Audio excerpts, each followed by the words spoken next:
modernity. But in the moment, modernity is everywhere. The modernity, the planet is modern.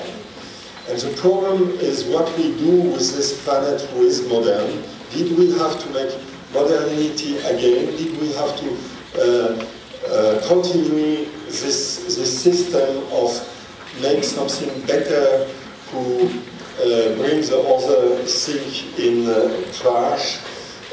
Or have we to think again the society at all with our discipline and with the other disciplines of creation?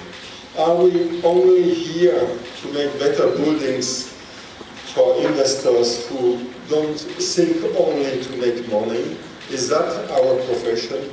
Are we only here to make advertising for persons who has absolutely no ethic? Or have we to find out alternatives to be